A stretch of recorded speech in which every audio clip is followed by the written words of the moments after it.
Estimados hermanos y amigos, el tema de hoy es Ezequiel y la desvergüenza del pecado.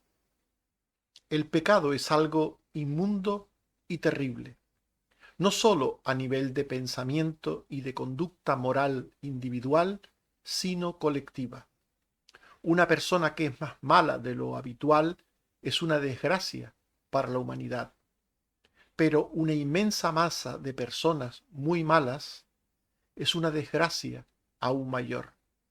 Por tanto, si esto es así, todos deberíamos sentir repugnancia por el pecado propio y ajeno, y apartarnos de él avergonzados. Sin embargo, no sucede así. En muchas personas se produce una actitud y conducta muy lamentable sobre el pecado, que consiste en legitimarlo y en justificarlo, presentando lo negro como blanco y lo malo como bueno. Esta perversión llega a su colmo cuando el ser humano se siente orgulloso de obrar lo malo y, por supuesto, no se arrepiente ni siente vergüenza ninguna por sus pensamientos y conductas corrompidas, inmorales y letales para la convivencia humana, que además impiden mantener una adecuada relación de fe y de obediencia con un Dios santo y justo. La Biblia llama al pecador a ver la fealdad del pecado y avergonzarse de ella, pero tristemente el pecado no avergüenza a quienes lo cometen con impunidad moral. La impunidad moral lleva al pecador a no saber el mal que hace, ni a sentirse responsable de él ante sí, ante los demás y ante Dios. Esto sucede cuando se ignora la gravedad y las consecuencias del pecado. En Ezequiel 16, 20 al 21 se dice, además de esto, tomaste tus hijos y tus hijas que habías dado a luz para mí y los sacrificaste a ellas para que fuesen consumidos. Eran poca cosa tus fornicaciones, para que degollases también a mis hijos y los ofrecieras a aquellas imágenes como ofrenda que el fuego consumía. El pueblo hacía lo malo y no era consciente de lo terrible de sus acciones. Ezequiel 16, 38 al 40. Yo te juzgaré por las leyes de las adúlteras y traeré sobre ti ira y te entregaré en manos de ellos y destruirán tus lugares altos y tus altares y te despojarán de tus ropas, se llevarán tus alhajas y te dejarán desnuda y harán subir contra ti muchedumbre de gente y te apedrearán y te atravesarán con sus espadas. Esto es lo que sucede cuando se ignora que el pecado, que se hereda de padres a hijos, también está en nosotros mismos. El pecado no es algo de los demás, es algo también propio. Algo propio que no debe ignorarse jamás, ni esconderse jamás. Nos dice el profeta Ezequiel en el capítulo 16, 43 al 44, por cuanto no te acordaste de los días de tu juventud y me provocaste a ira en todo esto. Por eso, he aquí yo traeré también tu camino sobre tu cabeza, dice Jehová el Señor, pues ni aún has pensado sobre toda tu lujuria. He aquí todo el que usa de refranes te aplicará a ti el refrán que dice, cual la madre, tal la hija. El pecado alcanza al ser humano. El pecado no es algo de los demás, es algo primeramente propio, también de los demás, obviamente, pero primeramente es algo propio. Y cada uno debería ser consciente del pecado propio. Es fácil para el ser humano ver el pecado ajeno, es fácil. Todos tenemos la tendencia a ver la la paja en el ojo ajeno. Todos tenemos esa tendencia. Y difícilmente vemos la viga en el ojo propio. Pero Dios nos llama a reconocer el pecado propio. Para ello no tenemos que ignorar jamás que nadie está libre de hacer el mal. Nadie. Esto es algo fundamental. Dada la existencia real y cierta de una naturaleza pecaminosa en cada persona. Cuando alguien olvida esto, olvida que todos somos pecadores, que nadie deja de hacer lo malo por naturaleza de sí mismo, nadie. Entonces puede pensar en sí, puede pensar, ¿habré hecho yo lo malo? ¿En qué he pecado? ¿Qué he hecho malo delante de mi prójimo o delante de Dios? Ezequiel 16, 45 al 46 se dice, hija eres de tu madre, que desechó a su marido y a sus hijos, y hermana eres tú de tus hermanas, que desecharon a sus maridos y a sus hijos. Vuestra madre fue Etea y vuestro padre Amorreo, y tu hermana mayor es Samaria, ella y sus hijas, que habitan al norte de ti, y tu hermana menor es Sodoma. Con estas palabras el Señor le está diciendo a Judá que el pecado que había en este pueblo antes había estado en sus ancestros. El pecado de cada uno ha sido antes el pecado de nuestros padres, de nuestros abuelos, de nuestros tatarabuelos, de nuestros ancestros, en definitiva. El pecado se hereda, pasa de padres a hijos. Tenemos una naturaleza pecaminosa heredada de nuestros padres. Y esto tenemos que saberlo siempre. La impunidad moral se produce cuando alguien ignora la existencia del pecado en sí mismo. Cuando alguien ignora que es pecador, entonces intenta dar explicaciones a sus conductas malas, explicaciones que no toman en cuenta el pecado. Y esto produce impunidad moral. La impunidad moral produce un carácter soberbio. Quien niega el pecado, quien niega la realidad de su pecado, termina convirtiéndose en un soberbio, con una conducta irresponsable. El que es impune moralmente se cree superior a los demás, aunque sea peor que otros, por lo que no se siente que tenga en ningún momento que avergonzarse de nada. Ezequiel 15, 2 al 4. ¿Qué es la madera de la vid más que cualquier otra madera? ¿Qué es el sarmiento entre los árboles del bosque? ¿Tomarán de ella madera para hacer alguna obra? ¿Tomarán de ella una estaca para colgar en ella alguna cosa? Es puesta en el fuego para ser consumida. ¿Servirá para obra alguna?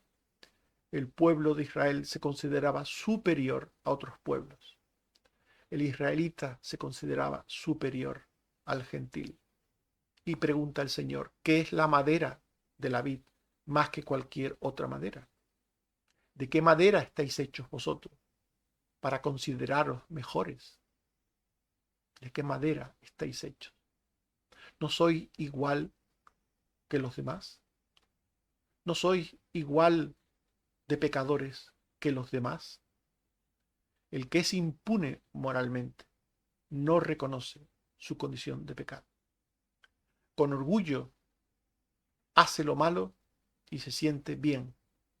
El que es impune moralmente no sabe que lo poco de bueno que puede haber en él procede de Dios, por lo que se siente orgulloso absolutamente de sí mismo, y esto le impide sentir vergüenza cuando generalmente hace lo malo. En Ezequiel 16, 4 al 5 se dice, y en cuanto a tu nacimiento, el día que naciste no fue cortado tu ombligo, ni fuiste lavada con aguas, ni salada con sal, ni envuelta con fajas. No hubo ojo que se compadeciese de ti para hacerte algo de esto, sino que fuiste arrojada sobre la faz del campo, con menosprecio de tu vida, en el día que naciste. Somos pecadores desde el principio. Desde el principio. Nada había bueno en nosotros. Lo bueno lo trajo Dios. Ezequiel 16, 6 al 10. Yo pasé junto a ti, y cuando estabas en tus sangres te dije, vive, y creciste y llegaste a ser muy hermosa, pero estabas desnuda y descubierta, y extendí mi mano sobre ti y cubrí tu desnudez, y entré en pacto contigo, y fuiste mía. Te lavé con agua y te ungí con aceite, y te vestí de bordado, y te cubrí de seda. La impunidad moral viene de negar el pecado, de negar a Dios y su obra en nosotros. Y esto hace que se repitan las conductas, las malas actitudes en el tiempo, una y otra vez. Los que son impunes moralmente repiten su pecado una y otra vez, con unos y con otros, sin pensar en cambiar jamás de actitud y de conducta, sin sentir vergüenza de sus acciones, de sus pensamientos. Hay personas que son siempre los mismos, iguales. Pasan los años y nunca dejan de ser los de siempre. Ezequiel 16, 15, 25 al 26 y 28 al 30. Confiaste en tu hermosura y te prostituiste. Te ofreciste a cuantos pasaban y multiplicaste tus fornicaciones. Y fornicaste con Egipto, con los asirios, con la tierra de Canaán y de los caldeos. Cuán inconstante es tu corazón, habiendo hecho todas estas cosas, obras de una ramera desvergonzada. El pueblo de Judá era un pueblo pecador. Y confiaba en atavíos externos, en atavíos de ramera. El ser humano no mira lo que hay en su corazón, la maldad de su corazón, la maldad de sus actitudes y de sus obras, sino confía en acciones externas, rituales, de religiosidad o de otro tipo, en las que basa su vana confianza. Y esto produce impunidad moral. Hay personas que se sienten impunes porque son parte de una comunidad religiosa, porque leen la Biblia u oran, más allá del pecado que puede estar en sus corazones, más allá de sus conductas. Lo que uno hace no nos justifica jamás. El pecado que hay en nuestros corazones nos condena y solo nos justifica aquel que puede limpiar nuestros corazones del pecado. Las obras externas están bien, sobre todo aquellas que Dios ha mandado a sus hijos. Las cosas tales como orar, como leer la Biblia, como obrar el bien, todo eso está muy bien, pero no somos salvos por obras. Las obras no salvan. El pecado está dentro del corazón y allí es donde hay que solucionarlo. Y el que ignora esto se convierte en alguien que hace lo malo de forma impune. Es impune moralmente. Peca impulsivamente, a costa y cargo de sí, de su propio deterioro ético. A veces para pecar el pecador no necesita motivo ni causa, y esto le hace ser más desvergonzado y necio. Ezequiel 16, 33 al 34. A todas las rameras les dan dones, mas tú diste tus dones a todos tus enamorados, y les diste presentes. Y ha sucedido contigo en tus fornicaciones lo contrario de las demás mujeres, porque ninguno te ha solicitado para fornicar, y tú das la paga, en lugar de recibirla. Por esto ha sido diferente. El colmo del mal se daba entre los judíos. La impunidad moral de los judíos les llevaba a hacer lo malo. Y el Señor les pone un ejemplo. Eran como una ramera que pagaba el servicio al cliente. Entregaban sus cuerpos a la prostitución y después pagaban el servicio ofrecido al cliente, les pagaban el servicio. Así eran los de Judá. Hacían lo malo y encima de hacer lo malo, se sentían orgullosos de lo que hacían. se sentían bien haciendo el mal. El pecado debería avergonzar. No debería llevar a nadie a sentirse bien, sino que debería avergonzar. Y sólo cuando se aborrece el pecado por estar quebrantado y arrepentido, el pecado avergüenza. Solo entonces. Solo entonces.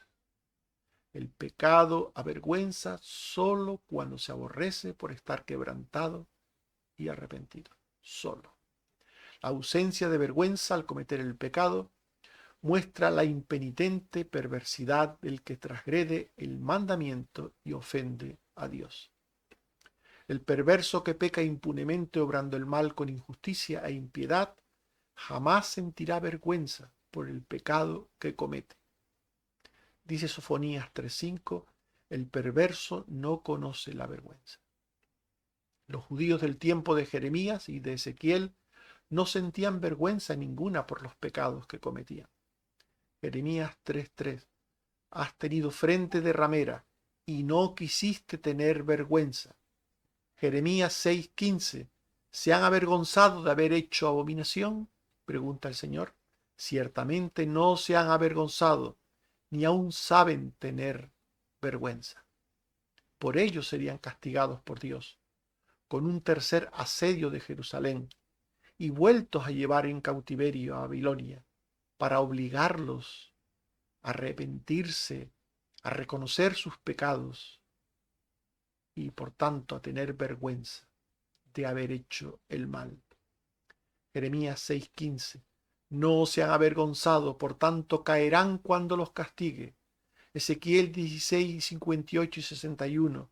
Sufre tú el castigo de tu lujuria y de tus abominaciones, dice Jehová, y te acordarás de tus caminos y te avergonzarás.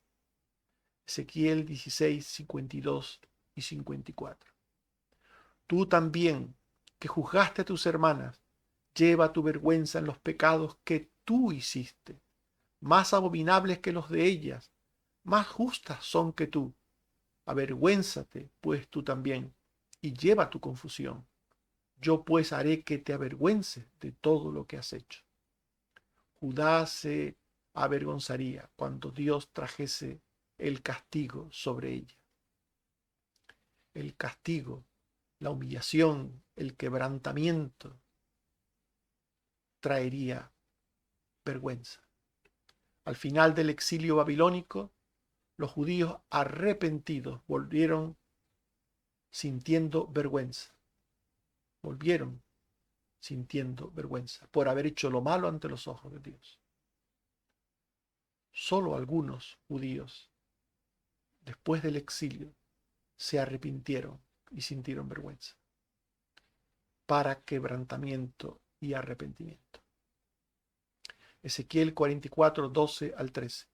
Por cuanto sirvieron delante de sus ídolos, llevarán su vergüenza y las abominaciones que hicieron. Sintieron vergüenza después de reconocer y confesar sus pecados a Dios. Esdras 9:7. Hemos vivido en gran pecado, y por nuestras iniquidades hemos sido entregados en manos de los reyes de las tierras, a vergüenza que cubre nuestro rostro. Fue necesario que los judíos fuesen llevados cautivos a Babilonia. Fue necesario que allí experimentasen el quebranto del juicio de Dios por sus pecados. Fue necesario que pasasen allí 70 años fuera de su tierra, sufriendo. Fue necesario para que muchos de ellos se arrepintieran y sintieran vergüenza. Sintieron vergüenza por sus pecados, aún después de ser perdonados por Dios. Ezequiel 16, 60 al 63. Yo tendré memoria de mi pacto que concerté contigo en los días de tu juventud, y estableceré contigo un pacto sempiterno, para que te acuerdes y te avergüences, y nunca más abras la boca a causa de tu vergüenza, cuando yo perdone todo lo que hiciste, dice Jehová el Señor. Una persona que reconoce su pecado y se arrepiente, siente vergüenza. En el fondo, un creyente siempre sentirá vergüenza del pecado cometido en el pasado. Un verdadero creyente, un verdadero creyente, nunca habla de su pasado pecaminoso con gozo, con alegría. Hay personas que cuando hablan de su pasado parece que están hablando de aventuras, de historias gloriosas. Nunca el pasado de un creyente fue otra cosa que una vida de pecado. Nunca podemos hablar de nuestro pasado con alegría o con gozo o con algún tipo de actitud de gloriarnos o de presumir. No podemos presumir de nuestra etapa de incrédulos, de nada de lo que hicimos en esa etapa. Todo lo que estaba en esa etapa era negro, era pecado. Solo cuando nos arrepentimos y confesamos nuestros pecados a Dios y vinimos a Él por Cristo, solo entonces sentimos vergüenza de nuestro pecado. Y esa vergüenza, de alguna manera, debe permanecer siempre, en cuanto al pasado se refiere. En cuanto al pasado se refiere. Ezequiel 39, 26 al 27 y 29. Tendré misericordia y ellos sentirán su vergüenza. Tendré misericordia y ellos sentirán su vergüenza. Aún después de la misericordia divina se siente vergüenza. Y toda su rebelión con que prevaricaron contra mí, cuando los reúna de la tierra de sus enemigos, y sea santificado en ellos, porque habré derramado de mi espíritu. Los que volvieron arrepentidos, los que volvieron arrepentidos a la tierra de Jerusalén, de nuevo, vinieron avergonzados. Estimados hermanos y amigos, hemos hablado de Ezequiel y la desvergüenza del pecado. El pecado no avergüenza a quienes lo cometen con impunidad moral. La impunidad moral lleva a no saber el mal que se hace, ni a sentirse responsable de él, porque se ignora la gravedad y las consecuencias del pecado ajeno y propio. La impunidad moral da un carácter soberbio y una conducta irresponsable por creerse superior a los demás y orgulloso de sí y sin deseo de cambiar. Y hemos visto que el pecado avergüenza solo cuando se aborrece por estar quebrantado y arrepentido. La ausencia de vergüenza al cometer el pecado muestra la impenitente perversidad del que transgrede el mandamiento y ofende a Dios. Al final del exilio babilónico, los judíos, arrepentidos, quebrantados y perdonados, sintieron vergüenza por haber hecho lo malo ante los ojos de Dios. Dice el Salmo 51, versículo 4, 9 al 10. Dice este salmo que son palabras del rey David cuando se arrepintió de su pecado, de su adulterio y del asesinato de Urías Eteo. Dice aquel hombre arrepentido: contra ti solo he pecado y he hecho lo malo delante de tus ojos. Esconde tu rostro de mis pecados y borra todas mis maldades. Crea en mí, oh Dios, un corazón limpio y renueva un espíritu recto dentro de mí. Esta es la actitud de una persona que ha experimentado el reconocimiento de pecado, el arrepentimiento